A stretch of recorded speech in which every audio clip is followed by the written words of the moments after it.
नमस्कार दोस्तों, स्वागत है आपका अपने YouTube चैनल पल्लू रंगीला गंगू ब्लॉग पे। आज हम फिर चालू करने जा रहे हैं। हम अगली कड़ी में भारत के यूरोपियों के आगमन में आज हम फिर चालू करने जा रहे हैं बंगाल विजय। तो आज हम देखने का समझने का प्रयास करेंगे किस प्रकार से भारतीय इतिहास में बंगाल पर अंग्रेजों का कब्जा हुआ 1757 से, और हम विभिन्न प्रकार के इन्हीं तथ्यों के बारे में जानेंगे, समझेंगे, पढ़ेंगे और आगे हम आपको रूबरू करेंगे। तो देखिए किस प्रकार से भारत में अंग्रेजों का कब्जा हुआ, यानी कि बंगाल पे सबसे पहले कब्जा हुआ। तो देखिए किस प्रकार से यह कड़ी आगे बढ़ती है। और फिर देखिए 1757 प्लासी के जस्ट युद्ध के बाद 1757 में प्लासी का युद्ध हुआ, उसी के बाद लगभग बंगाल पे अंग्रेजों ने कब्जा कर लिया। तो अब देखिए किस प्रकार से बंगाल पर कब्जा किया गया। तो हम जानेंगे, समझेंगे और पढ़ेंगे और आप लोगों को बताने का प्रयास करेंगे कि किस प्रकार से भारतीय इतिहास में अंग्रेजों का आगमन हुआ बंगाल पे। तो यह सब हम अब देखिए किस प्रकार से पढ़ेंगे। तो देखिए 1651 में जो 1651 में बंगाल के सूबेदार शाह सुजा था। तो 1651 में बंगाल का जो सूबेदार था वह शाह सुजा था। तो कौन था? तो वह शाह सुजा था। जो बंगाल का सूबेदार था वह शाह सुजा था। और उस समय जब बंगाल 1651 में बंगाल के दरबार में सन 1651 में बंगाल के दरबार में 1651 में ग्रेवियन बर्टन, एक चिकित्सक, जो दरबारी चिकित्सक था ग्रेवियन बर्टन उसका नाम था, वह उस समय 1651 में बंगाल के दरबार में रहा करता था। और उसी ने कंपनी की के लिए लाइसेंस प्राप्त किया था। सबसे पहले बंगाल में जो ग्रेवियन बेल्टम था उस समय जो चिकित्सक था सरकारी, यानी कि उसी बंगाल के दरबार में रहा करता था, उसी ने सर्वप्रथम बंगाल की कंपनी के लिए लाइसेंस प्राप्त किया था। तो देखिए इस प्रकार से बंगाल के सूबेदार शाह सुजा से 3000 वार्षिक कर के आधार पर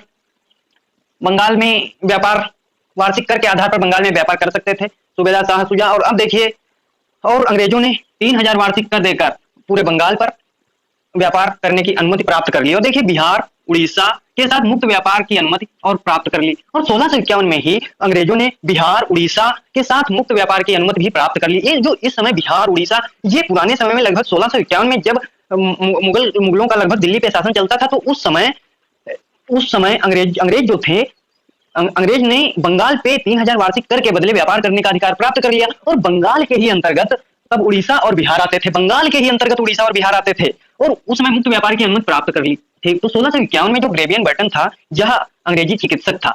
यह दरबार में, बंगाल के दरबार में मुख्यतः चिकित्सक के रूप में रहा करता था। और अब देखिए किस प्रकार से अब देखिए बंगाल पे जब व्यापार अंग्रेजों ने शुरू कर दिया, बंगाल पे व्यापार। अब देखिए जो मुगल में, जो 1651 में उस समय मुगल सत्ता में बैठा था औरंगजेब। तो कौन बैठा था? तो बैठा था औरंगजेब। तो एक फरमान के द्वारा 3000 वार्षिक कर के बदले अंग्रेजों ने बंगाल पर व्यापार करने का अधिकार प्राप्त कर लिया। अब देखिए मुगल दरबार में किस प्रकार से अंग्रेजों द्वारा व्यापार के माध्यम से किस प्रकार से शासन किया जाता है। तो देखिए 1680 में क्या हुआ? तो देखिए 1680 में औरंगजेब ने एक फरमान के माध्यम से सभी को सूचित किया कि एक फरमान के माध्यम जिसमें कहा गया कि किसी भी अंग्रेजी अधिकारी को तंग मत किया जाए व्यापार करने के उद्देश्य से। और औरंगजेब ने भी कंपनी को छूट प्रदान कर दी 2% चुंगी के आधार पर। 2% की चुंगी कर लेकर औरंगजेब ने, यानी कि औरंगजेब ने 1680 में व्यापार करने की छूट प्रदान कर दी और 1.5% जजिया कर। तो औरंगजेब ने 2% चुंगी ली और 1.5% जजिया कर लिया। तो ये दोनों टैक्स 3.5% लगभग टैक्स लेकर औरंगजेब ने अंग्रेजों को अपने यहाँ व्यापार करने की छूट प्रदान कर दी। अब देखिए किस प्रकार से एक फरमान के माध्यम से, और यह भी औरंगजेब ने कहा कि किसी भी अंग्रेजी जो व्यक्ति हैं उनको तंग ना किया जाए किसी भी प्रकार से। और देखिए अब क्या होता है 1690 में। तो 1690 में जॉब चारनाक ने सुल्तानाती में कोठी की स्थापना की थी। तो 1690 में सर्वप्रथम जॉब चारनाक, ये जो था ये अंग्रेजी अधिकारी था, ने सुल्तानाती में कोठी की स्थापना की थी। तो 1690 में सर्वप्रथम सुल्तानाती में कोठी की स्थापना जॉब चारनाक के द्वारा की जाती है। और देखिए 1658 में आजीम उस शान जो उस समय बंगाल का सूबेदार हुआ करता था, बंगाल का सूबेदार आजीम उस शान ने अंग्रेजों को 1698 में 3 गांवों की जमींदारी दे दी। 3 गांवों की जमींदारी दे दी। तो किस प्रकार से, कौन कौन से गांव थे? तो सबसे पहले कलिकत्ता, गोविंदपुर, सुल्तानाती, इन 3 गांवों की जमींदारी अंग्रेजों को दे दी गई 1698 में। जो बंगाल का सूबेदार था आजीम उस शान, जो भविष्य में कलकत्ता बना, वही कलिकत्ता जो इस समय कलकत्ता बना है। तो देखिए इन 3 गांवों की जमींदारी अंग्रेजों ने प्राप्त कर ली थी। इसके माध्यम से जो अजीम उस शान, जो बंगाल का सूबेदार हुआ करता था, उसने अंग्रेजों को कलिकत्ता, गोविंदपुर, सुल्तानाती, इन 3 गांवों की जमींदारी 1698 में दे दी थी। अब देखिए किस प्रकार से इन 3 गांवों की जमींदार अंग्रेज प्राप्त कर लेते हैं और अब किस प्रकार से व्यापार आगे बढ़ाते हैं। तो उसी प्रकार से अब देखिए नॉरिस मिशन आता है। नॉरिस मिशन 1698 में आता है। तो नॉरिस मिशन कब आता है? तो नॉरिस मिशन 1698 में आता है।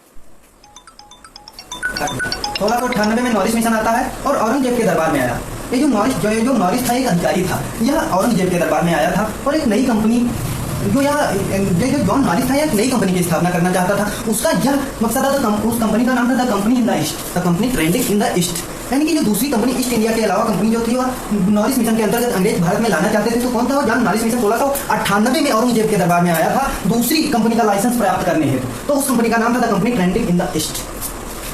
और देखिए, तो जब नॉरिस मिशन आया तो उसका मेन उद्देश्य यही था कि जो नई कंपनी बनाई जा रही है उसका लाइसेंस प्राप्त करने के लिए औरंगजेब के दरबार में आया था। और अब देखिए उसके बाद जॉन शरमन मिशन 1715 में आता है। तो जॉन शरमन मिशन यहाँ इसलिए आता है बंगाल में सिक्का ढालने हेतु। जो देखिए बंगाल था उसमें सिक्का ढालने के लिए अंग्रेज यह मिशन लेकर आते थे। तो इस मिशन का जॉन शरमन मिशन, या जो जॉन शरमन था यह अंग्रेजी अधिकारी था, या सिक्का ढालने हेतु और 38 गाँव की जमींदारी हेतु याचना 38 गाँव को अपने में मिलाने हेतु यानी कि जमींदारी को हड़पने हेतु लेने से जॉन शरमन यह औरंगजेब के दरबार में आता है और बंगाल में सिक्का ढालने हैं। और अब देखिए किस प्रकार से बंगाल पर कब्जा अंग्रेजों के माध्यम से किया जाता है और यह इनको मिल जाता है। और देखिए उस समय जब ये जॉन शरमन मिशन आया था तो उसमें 8 व्यक्ति आए थे, लगभग 8 व्यक्ति आए थे, जिनमें एक थे हैमिल्टन सर्जन।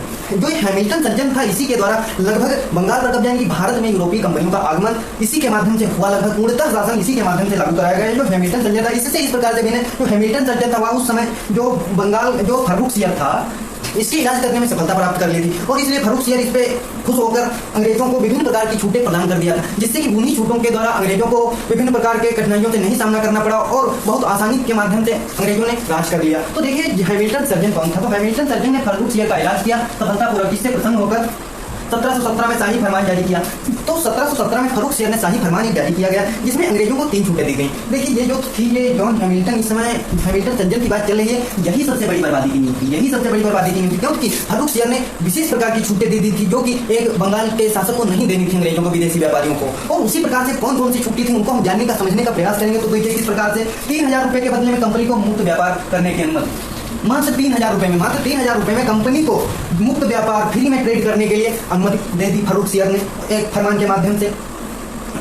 और देखिए बंबई में ढाले गए सिक्कों को संपूर्ण मुगल क्षेत्र में लागू करने की अनुमति। और जो बंबई में सिक्के ढाले जा रहे थे अंग्रेजों के द्वारा उनको पूरे संपूर्ण मुगल क्षेत्र में लागू करने की अनुमति फर्रुखसियर ने एक फरमान के माध्यम से दे दी इजाजत। और देखिए इतिहासकार ने कंपनी को मैग्ना कार्टा कहा है कि 10,000 रुपए वार्षिक बदले कंपनी को सूरत में व्यापार करने की छूट दे दी। और 10,000 रुपए लेकर वार्षिक यानी साल भर में 10,000 रुपए लेकर कंपनी को सूरत में मुक्त व्यापार करने की अनुमति फर्रुखसियर ने दे दी। इन्हीं 3 चीजों के माध्यम से लगभग अंग्रेजों ने अपना शासन स्थापित करने में विशेष प्रकार की सफलता पाई है। यह जो था ये लगभग भारत की बर्बादी यानी कि बंगाल की बर्बादी के साथ ही भारत की बर्बादी जुड़ी हुई है यूरोपीय आगमन के तत्पश्चात में। और उसमें देखिए फर्रुखसियर था, इसने 3 फरमान के माध्यम से अंग्रेजों को विशेष छूट दे दी थी, जिसके द्वारा अंग्रेजों का शासन हुआ। और आज हमने बंगाल पर अंग्रेजों का कब्जा पढ़ लिया है 1757 से जो आरंभ होता है। आगे हम इसी में डेनिस पढ़ेंगे। तो तब तक के लिए देखते रहिए बल्लू रंगीला गंगू ब्लॉग। धन्यवाद।